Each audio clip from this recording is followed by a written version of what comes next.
Défense nationale et celui de l'économie, Jean-Pierre Bemba et Vital Kamerhe, deux poids lourds de l'Union sacrée de la nation de Félix Tshisekedi, ont tout de suite dévoilé leurs actions prioritaires. Suivez.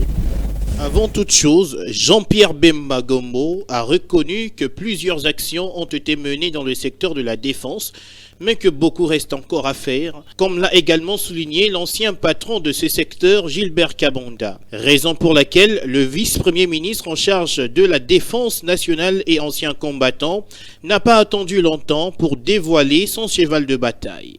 Conscient des propos selon lesquels il s'est installé en République démocratique du Congo depuis près d'un demi-siècle, une culture d'antivaleurs et d'immoralité publique qui mine le développement socio-économique de notre pays en général et de nos forces armées en particulier.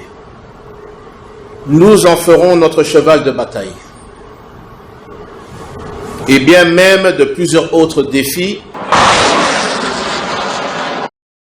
Au-delà de la crise sécuritaire, c'est l'économie congolaise qui est frappée de plein fouet par la dépréciation de la monnaie, l'inflation ainsi que plusieurs autres réalités. Le nouveau vice-premier ministre en charge de l'économie, Vital Kamerhe, qui a pris les commandes des mains de Nicolas Kazadi, ne veut pas attendre longtemps pour commencer à agir. Finalement, tous nous sommes là pour répondre à la promesse que le président de la République avait faite au peuple congolais, c'est-à-dire l'amélioration des conditions de vie de la population. La promesse de voir le Congo retrouver sa vocation naturelle, c'est-à-dire la locomotive du décollage de l'économie africaine. Après cette série de cérémonies de remise et reprise, c'est le travail qui commence. Le premier rendez-vous, c'est déjà ce vendredi, lors du tout premier conseil de ministres du gouvernement, Sama 2. Autre chose, il s'est tenu mercredi la réunion du Conseil de sécurité des Nations Unies sur la crise sécuritaire dans l'Est de la RDC. Que retenir de ces assises auxquelles la Russie, la Chine, les USA ou encore la France ont donné leur position? Élément de réponse dans ce commentaire. Devant le Conseil de sécurité des Nations Unies, Bintou Keïta, chef de la MONUSCO, dresse un bilan sombre de la situation sécuritaire dans l'Est de la RDC. L'intensification du conflit avec le M23 et l'activisme persistant d'autres groupes armés, notamment les ADF, Zaïre et la Codeco pour ne citer que, continuent d'infliger des souffrances intolérables aux populations civiles et de dégrader une situation humanitaire de plus en plus dramatique.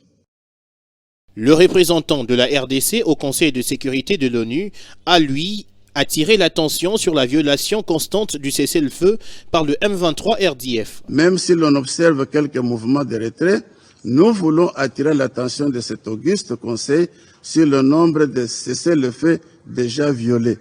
C'est tout dire sur la versalité de ce mouvement et de son parrain bien identifié. La vigilance du Conseil doit être de mise. Les pressions multiformes bilatérales et multilatérales ne doivent pas s'arrêter jusqu'à la reddition complète de ce mouvement et au retrait total des troupes rwandaises du RDF du territoire congolais qu'elles ont agressé. Le Rwanda, qui appuie le M23, s'est vu également indexé à nouveau par les USA. Les États-Unis réitèrent son appel à l'endroit du Rwanda pour qu'il fasse cesser son appui au mouvement M23, faisant l'objet de sanctions du Conseil de sécurité. À son tour, la France a appelé au respect des engagements. Ces derniers jours, le M23 s'est retiré de certaines positions, notamment autour de Saké. Ces premiers désengagements doivent se poursuivre conformément au processus de Luanda approuvé par l'Union africaine. De son côté, la Russie propose une recette pacifique. Nous sommes convaincus qu'aujourd'hui, la priorité doit être de faire cesser les opérations militaires et lancer un dialogue inclusif entre toutes les parties au conflit. Dans ce contexte, nous espérons que les mesures futures prises par les États voisins de la RDC dans le cadre des processus de Luanda et de Nairobi visant à trouver des solutions conjointes et à assurer un règlement pérenne de la crise seront couronnés de succès. Nous nous félicitons de l'engagement du gouvernement congolais à mener des négociations avec les groupes armés dans le cadre du volet politique du processus de Nairobi. La Chine a quasiment abordé dans le même sens. Nous espérons que les pays de la région mettront à partie leur expérience et qu'ils revitaliseront cet important processus en s'engageant à remédier aux différends par le biais du dialogue et de consultation pour façonner un avenir commun. Pour l'heure, le M23 RDF conserve certaines de ses positions. Mardi, ces terroristes ont conquis la cité de Mweso, dans le Massissi. Justement, les lignes de front ont bougé mardi jusqu'à mercredi. Le M23 RDF a attaqué la cité de Mweso, c'est dans le Massissi au Nord Kivu, où sont d'ailleurs déployées les troupes de la force régionale. Cette opération a occasionné des dégâts collatéraux et le déplacement des populations déplore le gouvernement militaire du Nord Kivu qui affirme que le Rwanda continue à distraire la communauté internationale en refusant d'appliquer le cessez-le-feu. On écoute son porte-parole, le lieutenant-colonel Guillaume Djiké.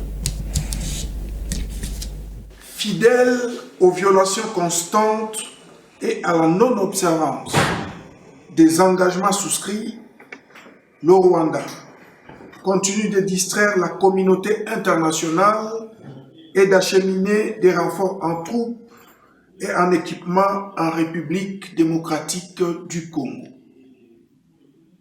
Rester dans la posture d'agression. Son armée, les forces de défense du Rwanda et leurs supplétifs du M23 ont attaqué ce mardi 28 mars 2023 la cité de Mweso en territoire de Massissi malgré le déploiement de la force régionale. Le combat en cours ont provoqué des dégâts collatéraux et le déplacement des populations.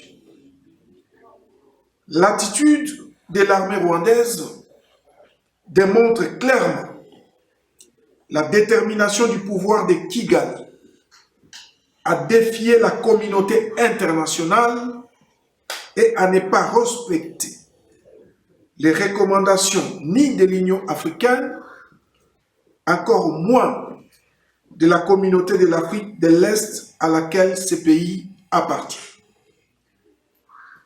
Contre vents et marées, les forces armées de la République démocratique du Congo s'emploient à tout mettre en œuvre pour en finir, une fois pour toutes, avec les aventures de Rwanda Defense Force et des terroristes du M23 en République démocratique du Congo. Parlons des opérations conjointes entre le FARDC et l'UPDF, l'armée ougandaise. L'heure est à l'évaluation avant d'entamer d'autres nouvelles actions contre les djihadistes ADF au territoire de Beni, dans le Nord Kivu et dans quelques territoires de l'Ituri. Une réunion s'est tenue mercredi dans ce sens entre les parties congolaises et ougandaises. On écoute à ce sujet le général-major Dick Olum, commandant du contingent UPDF chargé des opérations conjointes entre les deux armées. Aujourd'hui, notre présence est justifiée par le fait que nous avons eu une réunion de 2 jours sur une séance de travail pour revisiter donc les actions des opérations conjointes et éventuellement envisager une planification. Donc, la réunion d'aujourd'hui a été basée sur une évaluation et d'établir un bilan, de telle sorte que cela pourrait nous permettre pour entrevoir comment est-ce que nous pouvons planifier les opérations futures qui doivent venir. Et comme l'a dit notre nécessaire, le général-major Kassongo Robert, que ces opérations font face à des défis majeurs. Le travail a été bien fait, allais-je dire, par les troupes conjointes et les routes sont vraiment dégagées. 7 personnes ont été tuées tout récemment à Mouko, dans le territoire d'Iromo, En Ituri, il s'agit d'une attaque attribuée aux djihadistes ADF qui continuent à opérer dans la région. Selon Guili Gotabo, cadre de la société civile d'Iromu, l'armée doit renforcer ses positions dans la zone. Il est au téléphone de votre rédaction. Incursion des ADF dans le village Mouko. Donc, ce village se trouve à 5 km. Le village se trouve à 5 km de Idou. Les ADF, ces présumés ougandais ou rebelles ougandais, ils ont tué au moins 7 personnes ou 7 pygmées, parlons en termes concrets. Donc, ils ont tué 7 pygmées. Ils ont blessé 2 mamans dont aujourd'hui ils sont en train de suivre les soins appropriés au centre de santé de Idou. L'armée n'est pas absente, l'armée est là, mais ces présumés ADF sont en train d'opérer. Ils sont en train d'opérer au moins dans 5 km de la route, là où se trouve l'armée régulière. L'armée doit collaborer avec la population pour mettre hors état de nuit ces présumés rebelles, mais aussi on doit renforcer l'effectif militaire. Mais l'effectif militaire et le matériel militaire doit être renforcé, d'autant plus que cela puisse donner une efficacité normale pour mettre hors état de nuit l'ennemi étranger. Dossier Mwanga Chouchou, la 6e audience est tenue le mardi 28 mars dernier. La haute cour militaire a finalement entamé le fond du dossier, se focalisant sur les objets de guerre retrouvés dans son domicile lors de la perquisition. Suivez ce récit. Au cours de cette audience, la haute cour militaire a questionné le prévenu au sujet de 42 munitions de guerre que les services de sécurité ont retrouvées lors de la perquisition de sa résidence. Pour le député national Mwanga Chouchou, il a voulu se protéger contre la menace des rebelles du M23 soutenus par le Rwanda. Il souligne aussi avoir reçu l'autorisation du ministre de la Défense. À un certain moment, il y a eu des problèmes de droit d'habitant. J'ai vraiment été farouche à cette réunion et je me suis senti menacé. On ne m'a même pas donné une siège tout seul. Le ministre m'a dit qu'il n'y a pas de problème, écrit, comme ça on voulait le programme. J'ai écrit, le ministre m'a répondu et m'a autorisé de voir une arme personnelle. Cette arme, j'ai suivi la procédure jusqu'au moment que j'ai reçu. Le coffre-fort, des valises et tant d'autres objets saisis posent encore problème pour les ouvrir. Edouard Mwanga Chouchou a répondu d'un air colérique à l'avocat de la République qui voulait en avoir les détails. À la maison, une deuxième clé. Et j'ai dit à Lydia que le coffre se trouvait seulement à 2 clés, qu'on n'avait jamais utilisé les numéros de code. Ils n'ont pas voulu m'écouter. J'ai demandé qu'on appelle mon épouse de la même la deuxième clé qui restait. Ils ont refusé, ils ont amené des gens, ils ont tout cassé, ils n'ont pas pu entrer et la clé est revenue. C'est trop tard, monsieur. Comme ils ont abîmé le coffre, il faut les casser à tout. Puisqu'il n'existe plus de clés pour les ouvrir, la haute cour militaire a promis de recourir à un expert ou carrément passer à la casse lors de la prochaine audience prévue le mardi 4 février prochain, au cours de laquelle d'autres pièces à conviction seront présentées. Pour rappel, plusieurs griefs sont retenus à charge de l'élu de Massissi dans le Nord Kivu, dont la trahison, l'atteinte à la sûreté de l'État, participation au mouvement insurrectionnel, association des malfaiteurs et incitation à commettre des actes contraires à la discipline. Tout à fait autre chose, on parle religion à présent. La paroisse Sambaka, située dans la commune de Kimbanseke, a clôturé ce jeudi 30 mars 9 jours de prières et des enseignements sur la victoire de la jeunesse sur les 9 ruses diaboliques organisées à l'intention de tous les jeunes de cette paroisse. En marge de la clôture de cette neuvaine, les organisateurs ont démontré une fois de plus l'importance de cette activité. C'est un reportage de Lionel Ngolo et Florent Okita. Carême, La victoire de la jeunesse sur les 9 ruses diaboliques. Voici les thèmes qui a marqué les 9 jours de prière et enseignement pour tous les jeunes de Kimbonseki en général et en particulier ceux de la paroisse Sembaga sous l'impulsion de l'abbé Michel Senga, je citais, curé de la dite paroisse. En ce qui relève du 9e jour de la clôture de la neuvaine, l'église Notre-Mère a martelé sur l'ambiance et l'alcoolisme auprès des jeunes. Aujourd'hui, nous avons parlé de l'ambiance et de l'alcoolisme chez les jeunes parce que l'ambiance et l'alcoolisme détournent les jeunes de la face de Dieu. Aujourd'hui, les prêtres ont insisté sur ça. Il a martelé sur le fait que beaucoup de jeunes s'éloignent de Dieu à cause de ces phénomènes. L'abbé Eli Condé, vicaire de la paroisse, a exhorté les jeunes de son église à conserver la foi catholique pour faire face à beaucoup de réalités qui gangrènent la jeunesse, dont le phénomène Kuluna, qui bat son record à Kimbonseki. Nous avons organisé la neuvaine pour les jeunes, compte tenu des réalités actuelles. Nous vivons avec les jeunes, nous voyons comment les jeunes se comportent, notamment ici à Kimbonseki où il y a les phénomènes Kuluna. Les jeunes perdent de plus en plus leur foi et ils suivent beaucoup plus les charlatans. Alors on devrait beaucoup plus insister sur la foi catholique et les enseignements de l'Église catholique pour renforcer les liens de la spiritualité chez les jeunes vis-à-vis de leur Dieu. En qualité de président de jeunes de cette paroisse située dans la commune de Kimbonseki, Wantouma Moutou Kaleb fait appel à l'unité et à la solidarité. Un message fort que je vais lancer là, et c'est un message de l'unité et de la solidarité aussi, et de s'affermir dans le Christ. Une clôture de prière par un pèlerinage organisé à Manguengue à la grande satisfaction de tous les jeunes de cette paroisse.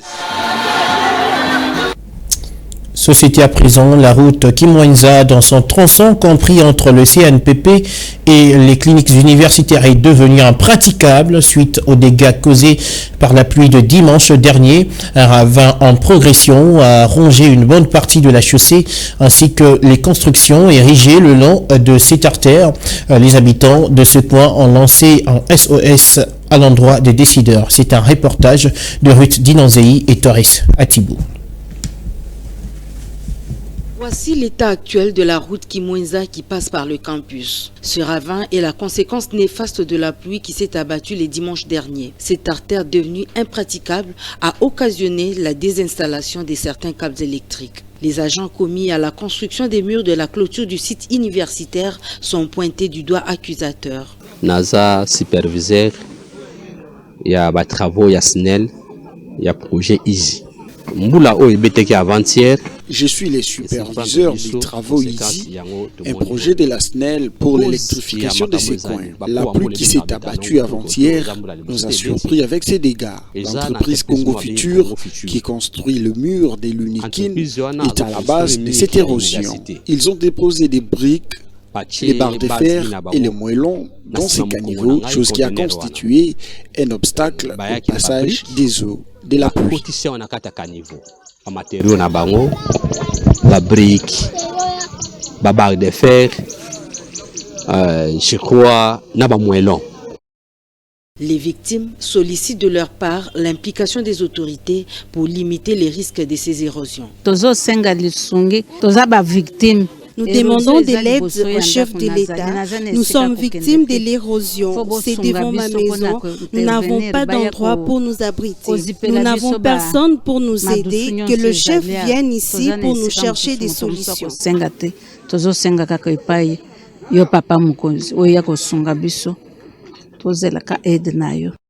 Le danger est énorme dans la mesure où certaines habitations construites en matériaux durables ont été effondrées, laissant ainsi leurs propriétaires dans le désespoir. Certaines familles passent la nuit sous la baie étoile. Les autorités sont venues puis elles sont parties. Comment allons-nous vivre? Ça, c'est le travail de l'État. Ils doivent construire pour nous. Mais je suis veuve, je n'ai rien.